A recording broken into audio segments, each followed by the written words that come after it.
بسم اللہ الرحمن الرحیم اللہم افتح علینا حکمتک وانشر علینا رحمتک یا ذو الجلال والاکرام۔ تو جی ناظرین، الحمدللہ عز وجل نحو کی مایہ ناز کتاب ہدایت النحو جاری الساری ہے۔ تو جس طرح میں نے پچھلی کلاس کے اندر بھی عرض کیا تھا کہ جو قسم اول ہماری شروع ہوئی، پھر اس کے تحت جو تقسیم کری تھی، تو اس مقدمے کے تحت آج کی جو فصل ہے تو یہ فصل کچھ طویل تھی، تقریباً 8-9 صفحات تھے اس کے، تو اس کو انشاءاللہ ہم 2 کلاسوں کے اندر 2 سبقوں میں ڈیوائیڈ کریں گے۔ تو آج کا جو ہمارا یہ سبق ہوگا فصل کا، تو وہ صفحہ 23، 24، 25 اور 26 السادسو سے پہلے تک، چونکہ اس سبق کے اندر جو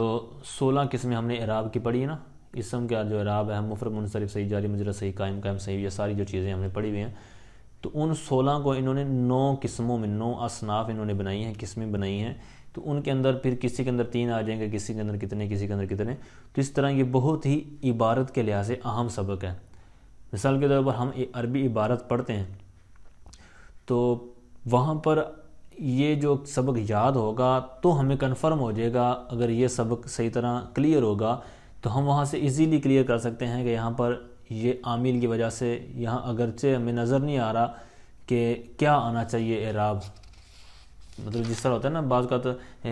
تنوین آنی ہے تو وہاں پر الف لکھا ہوا ہوتا ہے، جیسے دربن ہے، تو اگر دربن کو دربن اوپر تنوین نہ ڈالیں تو پھر بھی پتہ چل جائے گا الف لکھا ہوا ہونے کی وجہ سے، یا امرن لکھا ہے تو وہاں پر پتہ چل جائے گا کہ یہ رأیتو پیچھے فعل فاعل بنانا ہے ہم نے، یعنی اس پر ہم نے اعراب کیا لگانا ہے کہ رأیتو ہم نے پورا ایک سکیچ بنانا ہے، کیونکہ آگے امرن لکھا ہوا ہے، اس کے اوپر تنوین جو واو کے بعد الف لکھا ہوا ہے جو کہ تنوین پر دلالت کرتا ہے کہ 2 زبروں کے ساتھ تنوین ہے۔ تو بعض اعراب جو ہمیں وہ ہمیں پتہ چل جاتے ہیں کہ رموز کی وجہ سے، لیکن یہ جب سبق کلیئر ہوگا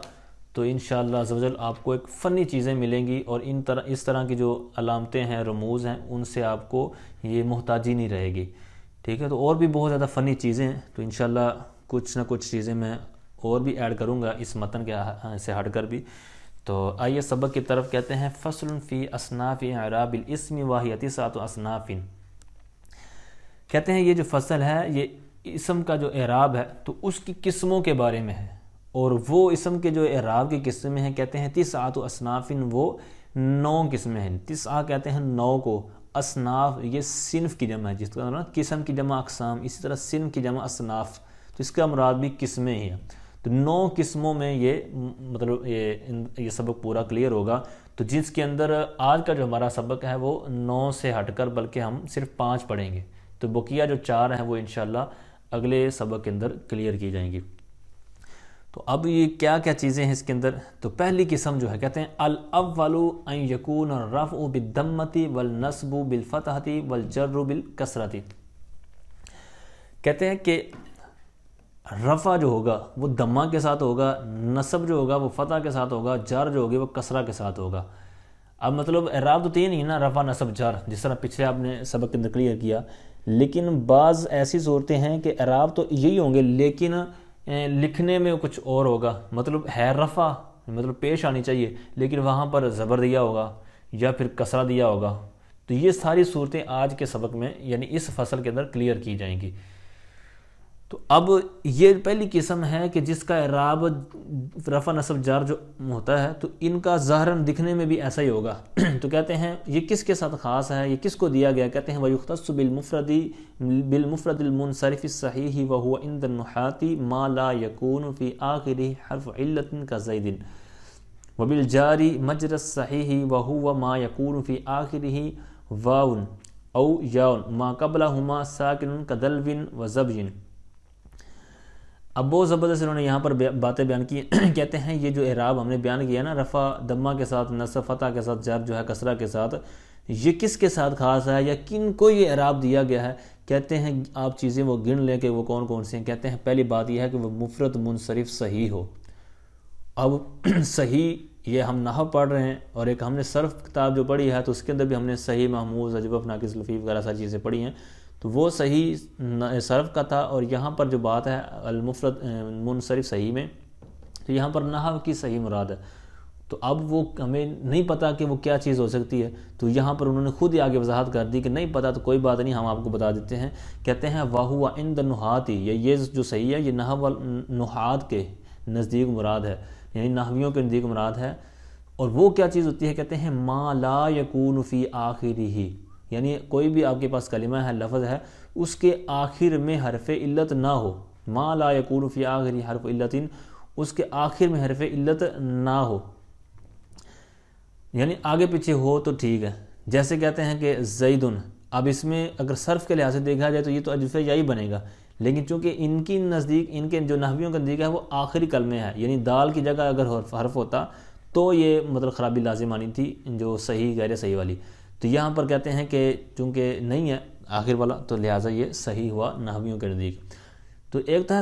مفرد منصرف صحیح جس کے ساتھ یہ اعراب خاص ہے، دوسری صورت کہتے ہیں بالجاری مجرا صحیح، جاری مجرا صحیح، اس کو قائم مقام صحیح بھی آپ نے پڑھا ہوگا اس کے لیے نام، تو دونوں ایک ہی مراد ہیں۔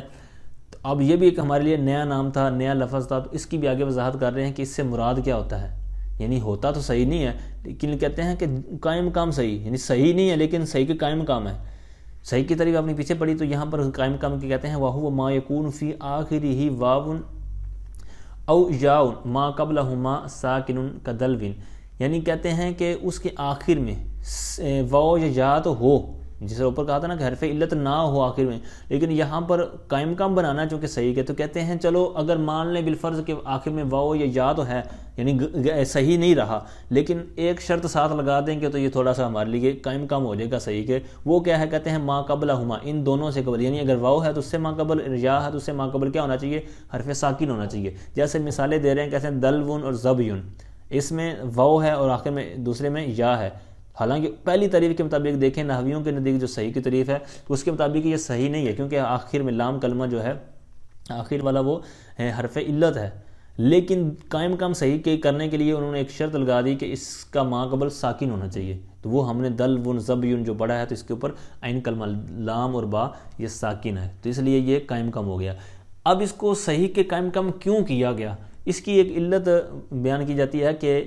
چونکہ جب یہ ما قبل ساکن ہو جاتا ہے تو دل ون زبیون، اب اس کے اوپر راب پڑھنا ہمارے لیے سکیل نہیں ہے، سکل کا باعث نہیں ہے، تو جب سکل نہ رہا تو لہٰذا انہوں نے اس کیٹیگری سے نکال کر ہمیں اس کو قائم قائم صحیح کے بنا دیا۔ اور کس کے ساتھ یہ مطلب خاص کیا گیا ہے؟ تیسری چیز بیان کر رہے ہیں پہلی قسم کے تحت، پہلی قسم کے تحت تین چیزیں تھیں، تو تیسری چیز بیان کر رہے ہیں، کہتے ہیں بالجمع المکسر المنصرفی، جمع مکسر منصرف کے ساتھ یہ خاص کیا گیا ہے راب۔ اس کی مثال کیا کہتے ہیں؟ جیسے رجالن تقول، جیسے تو کہے گا جا، اب یہ سب کی مثالیں دے رہے ہیں، تینوں قسموں کی، ایک قسم کے ساتھ جو تین چیزیں آئی تھیں نا تینوں کی مثال دے رہے ہیں، کہتے ہیں جیسے جا انی زیدن و دلون و زبیون و رجالن۔ اب یہاں پر چار چیزیں ہم نے پڑھی نا، زید یعنی ایک پہلی قسم کے تحت آیا، دلون زبیون یہ دوسری قسم کے تحت دو مثالیں آ گئیں، اور تیسری قسم کے تحت رجال والی، تو اب تینوں چاروں چیزیں ہیں، تینوں کی جو مثالیں ہیں، تو کہتے ہیں کہ جا فعل نون وقایا یازمر مفعول بھی، تو اب ہمیں چاہیے فاعل، تو آگے یہ سارے فاعل بنیں گے، تو افعال کا اعراب کیا ہوتا ہے؟ وہ اپنے مرفوعات جو پڑھے ہیں تو ان میں سے گن لیں، تو جو بھی یہاں پر آپ لگائیں گے تو فاعل بنے گا، ٹھیک ہے، یعنی فاعل کا اعراب تو وہ اب لگا دیں زیدن دلون زبیون رجالن۔ اب آگے والا مفعول چاہ رہا ہے، تو اب رأیتو کا ہم نے سب کو مفعول بنانا ہے، تو چونکہ ہم نے کیا کہا تھا اوپر کہ رفع جو ہے وہ ضمہ کے ساتھ آئے گا، نصب جو ہے فتح کے ساتھ آئے گا، جار جو ہے وہ کسرہ کے ساتھ آئے گا، تو یہاں پر رفع جو آپ نے دیکھا بالکل آپ نے اس کے مطابق دیکھ لیا۔ رفع نصب کی بات کر رہے ہیں، کہتے ہیں جیسے رأیت زیدن دلون زبین اور رجالن، تو یہاں پر بھی آپ نے اسی کا جو اوپر فرسٹ لائن میں آپ دیکھ رہے ہیں اس کے مطابق ہو گیا، اسی کے مطابق فرسٹ لائن کے مطابق کسرہ بھی دیکھ لیں، کہتے ہیں ومررت بی۔ اب یہاں پر با جو حرف جار ہے تو یہ اس نے عمل کیا کرنا ہے کہ کسرہ دینا ہے، تو اب یہ آگے ساری جو عطف ہو رہے ہیں نا، گویا کہ یوں سمجھے کہ بزیدن بدلوین بزبجن و برجالن، اس طرح عبارت ہے، تو اب یہاں پر بھی سب پر کسرہ آئے گا اس کی وجہ سے، ٹھیک ہے، مررت بزیدن و دلوین زبجن رجالن۔ تو اب یہ اوپر جو اعراب کا ہم نے احاطہ کیا تھا نا کہ رفع ضمہ کے ساتھ یہ ساری چیزیں، اس کے مطابق یہ ساری مثالیں ہو گئیں۔ اب یہاں پر جو حاشیے کے اندر انہوں نے بات بیان کی ہے، پہلا حاشیہ و یختص بہ، بات تو ساری آخر تک کلیئر ہو گئی ہے، آپ کو سمجھ میں آ بھی گئی ہوگی، لیکن چند ویسے چیزیں اضافی وہ میں عرض کرتا ہوں جو حاشیہ نمبر 1 کے تحت انہوں نے بیان کی ہیں۔ تو انہوں نے جو پہلے کہا نا کہ مفرد منصرف صحیح، تو یہ نام سے ہی واضح ہو رہا ہے کہ جب مفرد کہا تو اس سے ہٹ کر چیزیں جو نکل گئی۔ اب جو مفرد ہوتا ہے، یہ آپ کو بھی پتہ ہوگا، اپنے جو منادہ کے تحت شاید پڑھی ہوں، مفرد کبھی یہ تثنیہ کے اور جمع کے مقابلے میں آتا ہے، کبھی مرکب کے مقابلے میں آتا ہے، کبھی جملے کے مقابلے میں، اس طرح اس کی مقابلے ہوتے ہیں، یعنی یہ گویا کہ ایک ان کا مقابلہ ہوتا ہے کہ کس کے مقابلے میں آیا ہوں۔ تو یہاں جو یوز ہو رہا ہے نا، وہ انہوں نے نیچے بیان کیا ہے کہ یہ جو مثنیٰ اور مجموع یعنی تثنیہ اور جمع کے مقابلے میں ہے، یعنی مفرد ہو تثنیہ یا جمع نہ ہو، تثنیہ جمع ہوگا، اس کا اعراب انہوں نے خود آگے ایک باقاعدہ بیان کریں گے۔ اور دوسری صورت کہ منصرف ہونا، تو یعنی مفرد ہو، اس کی بات سن لی منصرف، تو منصرف اور غیر منصرف یہ کیا چیزیں ہوتی ہیں، یہ آگے والی جو فصل ہے اس کے اندر ہم انشاءاللہ عز و جل اس کو تفصیل کے ساتھ کلیئر کریں گے۔ تو بہرحال یہ منصرف کے ساتھ اعراب خاص ہے جو اوپر بیان کیا، کیونکہ غیر منصرف کا اعراب باقاعدہ آگے آ رہا ہے، صحیح ہو غیر صحیح نہ ہو، تو یہ بھی آپ نے سن لیا کہ صحیح سے کیا مراد ہے۔ تو اب یہاں پر نیچے جو انہوں نے بیان کیا نا کہ صحیح جو اوپر انہوں نے کہا ہے کہ اس سے دوسری چیزیں کون سی نکل گئی، تو انہوں نے پھر نیچے بیان کیا ہے کہ جو غیر صحیح ہے یعنی اسماء ستہ مکبرہ جو ہیں، تو ان میں یہ ہیں تو مفرد منصرف لیکن یہ غیر صحیح ہوتے ہیں۔ کیسے ہیں؟ کہتے ہیں جیسے ان میں سے 4 تو ناقص واوی ہیں، جیسے ابو، اخو، ہنو اور ہمو، یہ 4 آخر میں آپ دیکھ رہے ہیں کہ یہاں پر یہ ناقص بن رہے ہیں، اور دوسری یعنی ٹوٹل 6 ہوتے ہیں، تو 5واں کون سا ہے یہ تھوڑا سا آگے لکھا ہوا ہے، اور ان میں سے ایک کہتے ہیں لفیف مقرون ہوتا ہے، مطلب زو مارن جو ہے، تو جیسے اس کے اندر زو ہے تو اس میں زاوا ون یعنی 2 حرف علت ایک جگہ اکٹھے ہوئے نا، تو یہ لفیف مقرون، تو یہاں پر یہ مقرون بنا یعنی یہ بھی غیر صحیح ہوا۔ اور چھٹا رہ گیا ہمارے پاس فمون جو بولتے ہیں ہم، تو یہ بھی اجوف ہے، کہتے ہیں فو ہن، یہ اصل میں تھا فمون جو تھا یا فو کا جو لفظ دیکھ رہے ہیں آپ، تو یہ اصل میں تھا فو ہن، پھر اس کے اندر جو ہا کو خلاف قیاس حذف کر دیا گیا، تو پھر اس کے اندر پھر آگے کہتے ہیں کہ جو واو ہے اس کو جب حالت اضافت میں نہ ہو تو اس کو پڑھ دیا جاتا ہے فامون، جس طرح ہم عام پڑھتے رہتے ہیں۔ تو یہ اس کے لیے انہوں نے صورتیں بیان کر دیں کہ اس سے یعنی جو اوپر کیا بیان کی نا کہ صحیح ہو، مفرد منصرف صحیح ہو، تو صحیح سے یہ غیر صحیح ساری چیزیں نکل جائیں گی۔ آگے آئیے دوسری قسم کی طرف، کہتے ہیں الثانی ان یکون الرفع بالضمۃ والنصب والجر بالکسرۃ ویختص بجمع المؤنث السالم تقول ہن مسلمات ورأیت مسلمات ومررت بمسلمات۔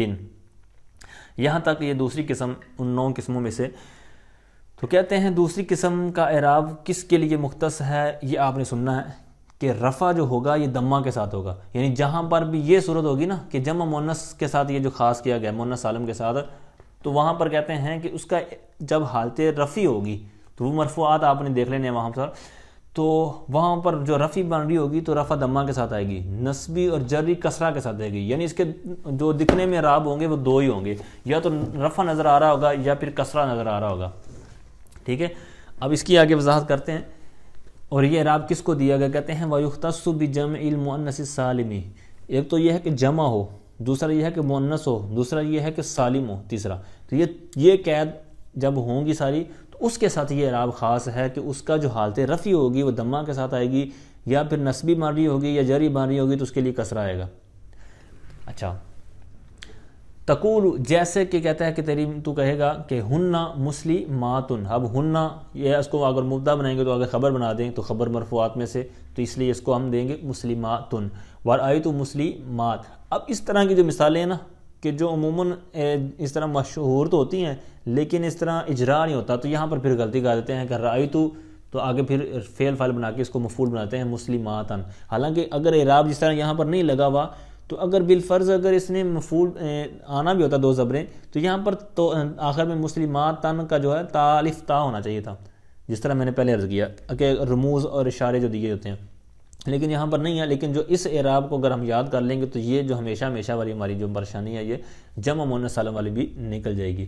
بہرحال رأیت مسلمات آئے گا، کیوں؟ کیونکہ اوپر ہم نے سنا کہ نصب ہوگا یعنی حالت نصبی بن رہی ہوگی یا جری بن رہی ہوگی تو کسرہ کے ساتھ ہی آئے گی، تو یہاں پر فعل فاعل موجود ہے تو ہمیں آگے کیا چاہیے تھا، نصب چاہیے تھا، مفعول بنانا تھا، تو وہ ہم نے کیا دینا ہے بالکسرۃ، تو یہاں پر مسلمات آئے گا۔ آگے والا کسرہ ہے تو وہ بالکل سیم جو ایزیلی ہمیں پتہ ہے کہ با جر کی وجہ سے ہمیں آگے مجروری چاہیے۔ اب اس بات کے تحت یہ انہوں نے حاشیہ نمبر 1 میں کچھ باتیں بیان کی ہیں۔ پہلی بات تو یہ ہے کہ جو اوپر ہم نے کہا نا کہ نصب اور جر یہ کسرہ کے ساتھ آئیں گے، یعنی نصب کو جر کے تابع کر دیا. تو یہ کیوں ہے؟ تو یہاں پر انہوں نے بیان کیا ہے کہ یہ جو نصب ہے یہ جر کے تابع ہے. تو اس کو یوں سمجھ لیں کہ یہ جو جمع مؤنث سالم ہے یہ ہے فرع، اس کی اصل ہے مذکر، جمع مذکر سالم. تو جمع مذکر کے آپ نے کیا پڑھی ہے؟ مسلمین حالت نصبی. تو مسلمین تو وہاں پر بھی کسرہ تھا، تو گویا کہ وہاں سے کسرہ چونکہ اصل میں تھا تو اس کے تابع ہو کر یہ اس کی فرع میں دے دیا گیا. ٹھیک ہے، اس کو سمجھانے کے لیے میں آپ کو عرض کر رہا ہوں. تو یہ مسلماتن یوں سمجھیں کہ یہ جو نصب ہے یعنی ہے تو جر لیکن یہ حالت نصبی میں ہے، تو چونکہ یہ اس کی جو اصل ہے یہ فرع ہے مؤنث اور اس کی مذکر سالم جو ہے وہ اصل ہے، تو یہ مسلمین وہاں پر کسرہ تھا، تو لہٰذا اسی سے مطابقت اور جو مطابقت میں یہاں پر لے آئے. پھر دوسرا یہ ہے کہ یہاں پر جو جمع مؤنث سالم کہا گیا نا، تو یہ جو کہتے ہیں کہ عام ہے، خواہ اس کا مفرد جس طرح مسلماتن سے مسلمات، اس کا تو مسلم مطلب مفرد بھی مؤنث ہی ہے، لیکن بعض کہتے ہیں کہ ایسی مثالیں بھی ہو سکتی ہیں کہ جو ہیں تو مطلب جو جمع مؤنث سالم کی شکل میں، لیکن جو اس کا مفرد دیکھیں تو وہ آپ کو اس طرح نہیں دیکھے گا مؤنث والا. تو کہتے ہیں یہ سب کے لیے برابر ہے، بس آپ کے سامنے اصطلاحی طور پر شکل سامنے مسلمات والی یعنی ہونی چاہیے اس وزن پر، بقیہ آپ چھوڑ دیں جو بھی خرابیاں ہیں. جیسے انہوں نے مثالیں بھی دی ہیں کوکبات، سجلات، سفر جلات. تو اب ان کا پیچھے بیک گراؤنڈ جائیں تو کوکبن، حالانکہ اس میں تو نہیں ہے، تو لہٰذا اس پر انہوں نے خود ہی بیان کر دیا کہ آپ پریشان نہیں ہونا، جو بھی ہو لیکن آخرت میں الف تا ہے تو آپ اس نے آنکھیں بند کر کے اس کو، جس طرح مرفوع منصوب مجرور بھی ہم پڑھتے ہیں نا، مرفوعات منصوبات مجرورات، تو ان کا بھی آپ دیکھیں کہ پیچھے مرفوع ہے، مرفوعات ان سے تو نہیں اس کو بنایا گیا، منصوبات یا مجرورات ان سے نہیں بنایا گیا، بلکہ یہ مرفوع سے ڈائریکٹ اس طرح بنے ہیں. تو لہٰذا اس کا انشاءاللہ جواب آگے بھی دیں گے جب پڑھیں گے. تو یہاں پر ان کو آپ نے یاد رکھنا ہے کہ مرفوعات منصوبات مجرورات، تو یہاں پر بھی یہی اعراب جاری ہوگا جو ہم نے قسم ثانی پڑھی ہے. اچھا آگے آئیے، کہتے ہیں الثالث ان یکون الرفع بالضمۃ والنصب والجر بالفتحۃ ویختص بغیر المنصرف كعمر تقول جاءنی عمر ورأیت عمر ومررت بعمر. بہت زبردست اور اہم یہ بھی ایک چیز ہے کہ قسم ثالث کہتے ہیں کہ وہ یہ ہے کہ رفع ضمہ کے ساتھ ہو، نصب اور جر فتح کے ساتھ ہو. بالکل اوپر والی کی یہ تھوڑا سا عکس ہے، اوپر والی میں تھا کہ نصب اور جر کسرہ کے ساتھ، اور یہاں پر اس کا الٹ کر دینا ہے نصب اور جر فتح کے ساتھ. تو کہتے ہیں یہ اعراب کس کو دیا گیا؟ کہتے ہیں یہ غیر منصرف کے ساتھ خاص کیا گیا ہے. جیسے عمر یہ غیر منصرف ہے، یہ پھر اس کی ڈیٹیل جس طرح میں نے پہلے عرض کی نا کہ آگے والی فصل کے اندر آئے گا، تو وہاں پر انشاءاللہ جو بھی آپ کے سوالات ذہن میں ہوں گے انشاءاللہ وہ سارے وہاں پر کلیئر ہو جائیں گے. تو اب یہاں پر آپ نے دیکھنا ہے کہ حالت رفع تو سیم ہے، یعنی اس کا تو ایزیلی پتہ چل جائے گا، رفع کے ساتھ جائے گا. آخر والی میں مسئلہ بننا ہے. تو کہتے ہیں رأیت عمر، یہ بھی کلیئر ہے کہ رأیت کی وجہ سے ہم نے آگے مفعول ہی بنانا تھا تو وہ ہم نے بنا دیا. اصل مسئلہ بنتا ہے اس کا آ کر حالت جری میں، اور اوپر والی جو قسم ثانی تھی اس کا جا کے مسئلہ بنتا ہے حالت نصبی میں. یہ زیادہ خرابیاں لازم آتی ہیں. اس کو آپ تھوڑا سا نوٹ بھی ساتھ میں کر لیں گے تو ایزیلی آپ کو بعد میں یہ پڑھتے وقت اشارتاً ملتا جائے گا کہ یہاں زیادہ غور کرنا ہے. تو اب جاءنی عمر فاعل بن گیا، رأیت عمر یہاں مفعول بن گیا، مررت بعمر. تو یہاں پر با کی وجہ سے آگے کسرہ ہونا چاہیے تھا بعمرین یا عمری، لیکن یہاں پر نہیں ہے. تو لہٰذا اس عمل کی وجہ سے یہ جو قسم ثالث ہم نے پڑھی ہے تو یہاں پر یہ کلیئر ہو گیا. اب یہاں پر جو کسرہ آنا چاہیے تھا یہاں پر ہم نے فتح دیا بعمرا میں. تو یہ کیوں ہے؟ تو اس کو یاد رکھیے کہ یہ جو ہوتا ہے نا غیر منصرف، تو اس کی جو فعل سے مشابہت پیدا ہو جاتی ہے. ٹھیک ہے، یہ حاشیہ نمبر 2 میں انہوں نے ساری وضاحت کی ہوئی ہے. تو فعل سے ان کی مشابہت پیدا ہو جاتی ہے، اور فعل کو پتہ ہے، آپ کو پتہ ہے کہ وہاں پر کسرہ نہیں آتا، اور اگر بالفرض کہیں پر بن بھی رہا ہو تو آپ کو پتہ ہے کہ نون وقایہ لگا دی جاتی ہے. ٹھیک ہے، اس کو بچانے کے لیے نون وقایہ کو وقایہ کہتے ہیں اسی لیے نا، یہ بچانے والی ہوتی ہے. تو بہرحال یہ فعل سے مشابہت ہوتی ہے تو اس وجہ سے اس کو کسرہ سے بچایا گیا. ٹھیک ہے، تو اس کو اسی کے تابع کرتے ہوئے، یعنی جو پیچھے فتح تھا تو یہاں پر اس کو دے دیا. تو یہ نصب کے تابع ہو کر یہ جا رہا ہے. آگے چوتھی قسم الرابع ان یکون الرفع بالواو والنصب بالالف والجر بالیاء. یعنی بہت زبردست یہاں سے اعراب تھوڑا سا چینج کر دیا انہوں نے کہ پیچھے تھا حرکت کے ساتھ اور یہاں پر ہے واو کے ساتھ، یعنی حرف کے ساتھ. تو کہتے ہیں کہ چوتھی صورت یہ ہے کہ رفع واو کے ساتھ ہو، نصب الف کے ساتھ، اور جر جو ہے یہ یا کے ساتھ ہو. یہ کس کو اعراب دیا گیا؟ کہتے ہیں یختص بالاسماء الستۃ مکبرۃ موحدۃ مضافۃ الی غیر جاء المتکلم،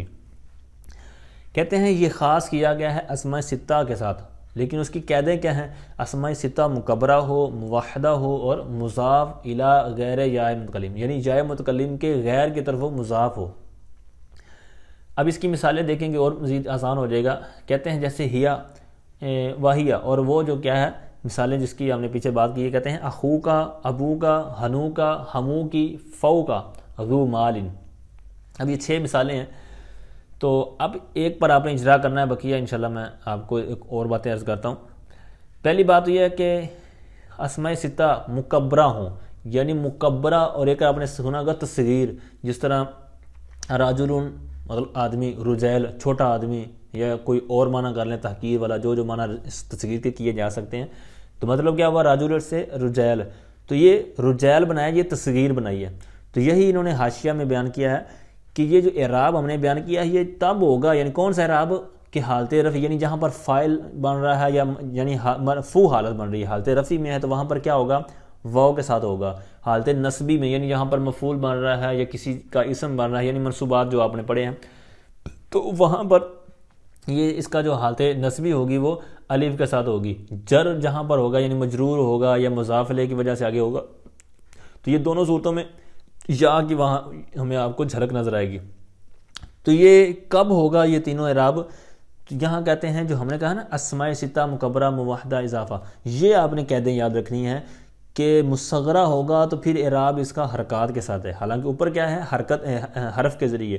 لیکن جب مصغرہ ہو جائے گا تو پھر اس کا اعراب حرکات کے ذریعے گا، جیسے جاءنی اخی کا، اسی طرح رأیت اخی کا، مررت باخی کا، ٹھیک ہے؟ یہاں پر حرکت کے ذریعے آپ دیکھ رہے ہوں گے، دمہ فتح کسرہ۔ اور پھر آگے کہتے ہیں کہ یہ جو اعراب ہے یہ موحدہ کی صورت میں ہے، موحدہ کی حالت میں ہے، یعنی واحد ہوں، اور اگر اس سے ہٹ کر ہو یعنی تثنیہ ہوں یا جمع ہو جائیں یا اس طرح کی کوئی صورت بن جائے گی تو پھر ان کا اعراب اسی طرح ہو جائے گا، یعنی تثنیہ ہوگا تو اعراب ان کا تثنیہ کی طرف لوٹ جائے گا، جو کہ آگے انشاءاللہ آنے والا ہے کہ تثنیہ کا اعراب کیا ہوتا ہے۔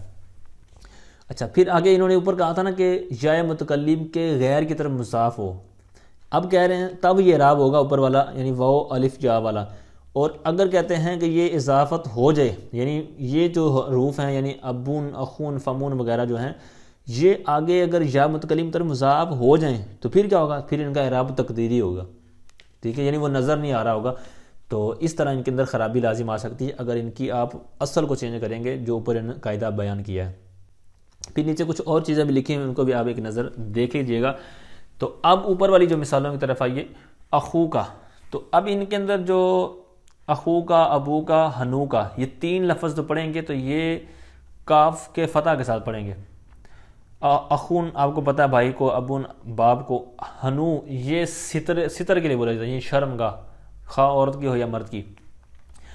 حمو کہتے ہیں یہ حمن سے، یہ مرد کی طرف سے عورت کا جو کوئی رشتہ دار ہو، مثال کے طور پر ایک عورت ہے تو جس کے ساتھ اس کی شادی ہوئی ہے تو اس کا جو بھائی ہے یا کوئی اس طرح کا رشتہ دار ہے وہ اس کا کوئی رشتہ دار بنتا ہے، تو یعنی مرد کا رشتہ دار جو ہے، یعنی مرد کی طرف سے عورت کا جو رشتہ دار ہے تو اس کے لیے لفظ استعمال ہوتا ہے۔ تو اس کو زیادہ جو معروف ہمارے ہاں استعمال ہوتا ہے وہ دیور جیٹھ۔ تو اب یہ اس وجہ سے یہ مرد کا تو ہوتا نہیں ہے کہ مرد کا کوئی دیور ہو یا جیٹھ ہو، یہ عورت کا ہی دیور یا جیٹھ ہوتا ہے، تو اس وجہ سے یہ قید آپ نے یاد رکھنی ہے کہ حمو کی ہی استعمال ہوتا ہے۔ آگے فو کا منہ کے معنی میں، ٹھیک ہے؟ اب فو ہن تھا اس کا، جس طرح میں نے پیچھے عرض کیا کہ اس کی ہاؤ کے گرایا، پھر اگر اضافت کے بغیر استعمال ہو تو فمون یعنی میم سے بدل جائے گا واو۔ ذو مال، یہ جو ذو ہمیشہ اس میں جنس کی طرف مضاف ہوتا ہے، اور اس میں جنس ہمیشہ اس میں ظاہر ہوتی ہے، تو اس طرح یہ اس میں ضمیر کی طرف نہیں ہوتی، تو ٹھیک ہے نا؟ تو یہ پھر اس کی اصل جو پیچھے آپ نے پڑھ لی ہے، تو اس کی مثالیں کہتے ہیں جاءنی اخو کا۔ اب یہاں پر جاءنی ترکیب کر لیں آپ تو جا فعل انہوں نے کہا یا یہاں پر مفعول بھی۔ اب آگے ہمیں چاہیے فاعل، تو پھر فاعل کا اعراب ہم نے پیچھے پڑھا کہ واو کے ساتھ آتا ہے، اسی طرح مفعول بنے گا تو الف کے ساتھ اور آگے یا کے ساتھ، تو بالکل آپ سیم چیزیں دیکھ رہے ہوں گے، تو اسی طرح آپ نے یہ عبارات کے اندر یاد رکھنا ہے۔ تو جاءنی اخو کا، رأیت اخا کا، مررت باخی کا، یہاں پر یہ سیم چیزیں آپ کو مل رہی ہیں۔ تو یہاں انہوں نے ایک کے ساتھ اجرا کیا، یعنی پہلے ان 6 میں سے تو کہتے ہیں وَقَذَلْ بَوَاقِي، کہتے ہیں جس طرح یہ مثال ہے تو ہم عبارت کو مختصر کرتے ہوئے، آپ کا وقت بچاتے ہوئے وہ نہیں لکھ رہے، بلکہ کہہ رہے ہیں کہ باقی بھی اسی طرح ہیں۔ آگے پانچویں اور آج کی ہماری آخری قسم کہتے ہیں الخامس ان یکون الرفع بالالف والنصب والجر بالجاء المفتوح ما قبلها، کہتے ہیں کہ پانچویں صورت یہ ہے کہ رفع الف کے ساتھ اور نصب اور جر یا کے ساتھ ہو۔ یہ بھی حرف کے ذریعے یعنی اعراب نظر آئیں گے، حرکت والا ختم ہو چکا ہے، تو ما قبل اس کا مفتوح ہونا چاہیے۔ اب یہ خاص کیسے کیا گیا، کس کے ساتھ کیا گیا؟ کہتے ہیں وَيُخْتَصُ بِالْمُثَنَّى وَكِلَا مُضَافًا إِلَى مُضْمَرٍ، کہتے ہیں یہ تثنیہ کے ساتھ اور اس کے جو اخوات ہیں یعنی کلا، کلتا وغیرہ، یہاں پر انہوں نے ایک لکھا ہے، کلتا نہیں لکھا، تو وہ بھی مراد ہی ہوگا۔ یہاں پر یہ مذکر ہے، وہ مؤنث ہے، تو یہ اصل ذکر کر کے انہوں نے فرع کو چھوڑ دیا۔ تو تثنیہ اور جو اس کے ملحقات ہیں یعنی جو اس کے ساتھ تعلق رکھنے والے ہیں، تو یہ ان کے ساتھ اعراب خاص ہے۔ لیکن جو قلع کی قید لگا رہے ہیں کہتے ہیں یہ آگے ضمیر کی طرف مضاف ہو۔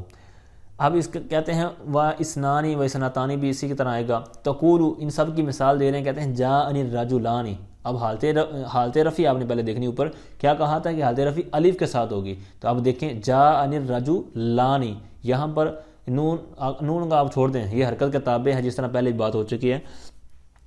تو اب یہاں پر الف آ گیا، ٹھیک ہے۔ اسی طرح یہاں انہوں نے کہہ دیا، اس طرح پیچھے جو قلع بھی انہوں نے کہا تھا اسنانی اسنتانی، تو انہی کو ساتھ ہی اٹیچ کریں گے جاءنی الرجلان کلاہما، تو قلع کی انہوں نے قید لگائی تھی کہ ضمیر کی طرف مضاف ہوگا، کیونکہ اگر یہ اس میں ظاہر کی طرف ہو تو پھر اس کی یہ صورت نہیں بنے گی۔ تو اور اسنانی اسنتانی، تو اس کا بھی آگے کہہ رہے ہیں کہ یہی اعراب کلاہما اسنانی اور اسنتانی، اور اگر نصب والی صورت بن جائے تو کہتے ہیں رأیت الرجلین کلیہما و اسنین و اسنتین، بالکل سیم وزن جو اوپر نے کہا تھا نا کہ حالت نصبی جری ہوگی یا کے ساتھ، مگر شرط کیا ہے؟ ما قبل مفتوح، تو یہاں پر بھی آپ دیکھ لیں کہ رجلین، تو یہاں پر اسی طرح کہ یا اور ما قبل کیا ہے؟ رجلین، یعنی لام مفتوح ہے، تو یہیں اوپر انہوں نے کہا تھا کہ یا کے ساتھ ہوگی نصب اور جر، لیکن ما قبل مفتوح ہوگا، تو یہاں پر سب مثالوں میں اسی طرح ہے، نصبی میں اور جری میں بھی دیکھ لیں مررت بالرجلین کلیہما اسنین اور اسنتین، یہاں پر بھی بالکل سیم اسی طرح ہے جو آپ نے اوپر دیکھ لیا۔ اب یہ جو اوپر قلع کے ساتھ ضمیر کی قید گئی نا کہ یہ ضمیر کی طرف مضاف ہو، تب یہ اعراب ہوگا، تو اب یہاں پر یہ کیوں کہا؟ تو اب پہلے تو یہ بات یاد رکھیں کہ حرکت کے ذریعے اعراب یہ اصل ہوتا ہے اور حرف کے ذریعے یہ فرع ہوتا ہے۔ اب یہ جو قلع ہے یہ تثنیہ ہے معنی کے حساب سے، اور لفظ کے حساب سے دیکھیں تو یہ نہیں ہے، کیونکہ لفظ کے لیے اسنانی وغیرہ کے وزن پر ہونا، یعنی تثنیہ کے لیے ان کی جو شرط الف نون وہ نہیں ہے۔ تو اب اس کے اندر بھی دو صورتیں ہیں نا، لفظ کے اعتبار سے، معنی کے اعتبار سے۔ تو معنی کے اعتبار سے تو یہ تثنیہ ہے، تو معنی کے اعتبار سے یہ فرع ہوا، تو فرع کے حساب سے ہی اس کے ساتھ وہ لگا دیا گیا اعراب۔ تو ضمیر کی طرف لوٹنا، اس کا مضاف ہونا، یہ بھی فرع ہے، کیونکہ اصل یہ ہے کہ اسم ظاہر کی طرف ہو، تو یہ بھی